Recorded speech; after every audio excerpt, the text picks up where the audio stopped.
Hello, friends.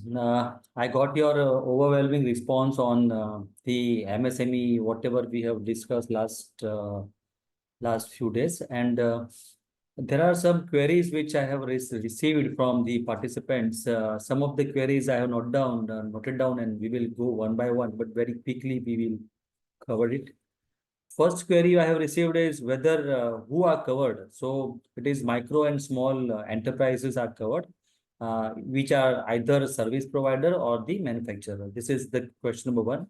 And the second question was who are not covered. So medium enterprises and large enterprises not covered.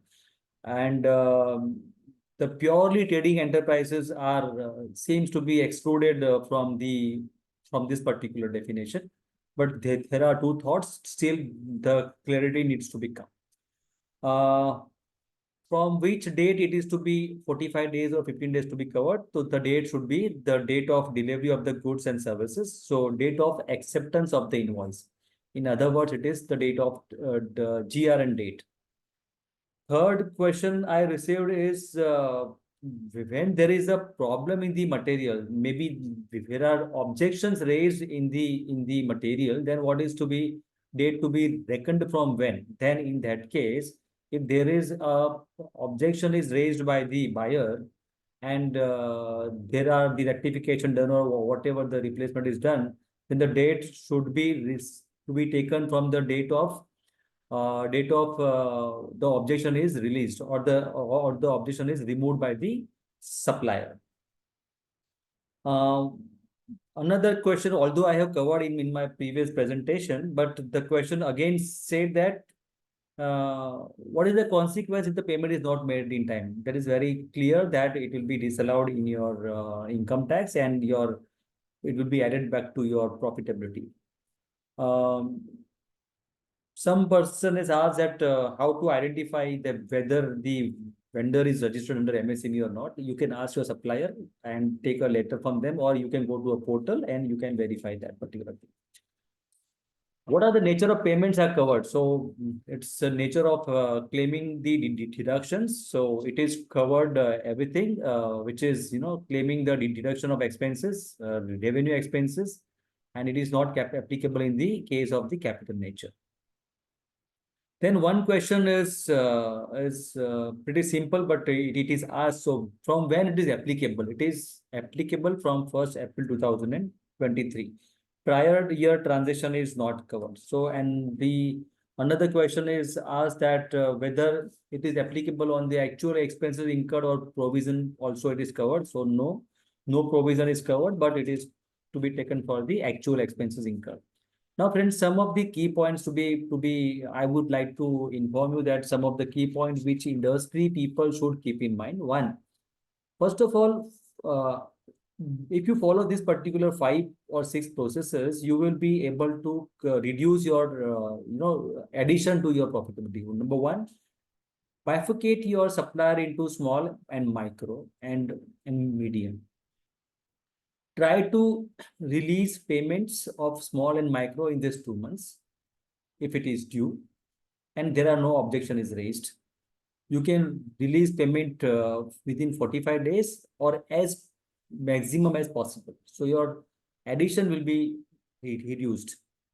Third is if you have any objections, raised within 15 days of supply so that you will be saved from making the payment of that particular 45 days. There is no term defined as a agreement. So it is again a question mark whether the invoice can be a contract or the accepted invoice can become a contract, or you need to have the written agreement with the supplier. So still the clarity needs to come, but make the payment to the small and micro first, and then go towards the medium enterprises and so on and so forth. Concentrate on the purchases prior to 15th February and try to release payment by 31st March. So, 45 days is covered. And if it is no agreement, then you can go accordingly.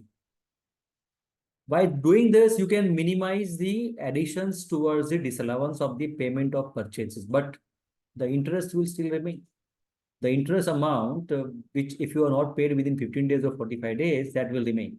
and that you need to provide in the books of account. And whenever supplier is asking for the money, you need to make the payment. But again, one thing is there, if you are not making the payment of interest or you are providing the payment of interest, it is not an allowable expenditure. So that is like, like it will be added back to your profitability for computing the taxable income.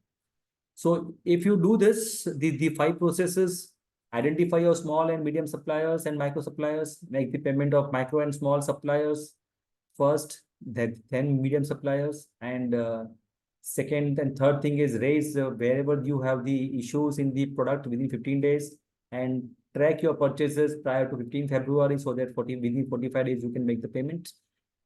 Now the question comes, from where you get the liquidity. So suppose you are also dispatching to your micro and small, you are micro or you are small, then if you are dispatching to the larger industry, then you can also ask the payment and inform your customer that we are coming under micro and small, and you are requested to make the payment before this. Guide them properly that you can save your disallowances. So by doing this, you can increase your liquidity to make the payment to suppliers, small and micro. So this is, friend, I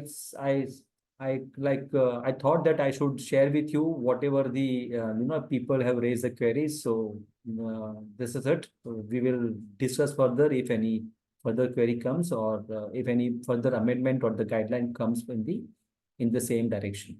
Thank you very much, friends.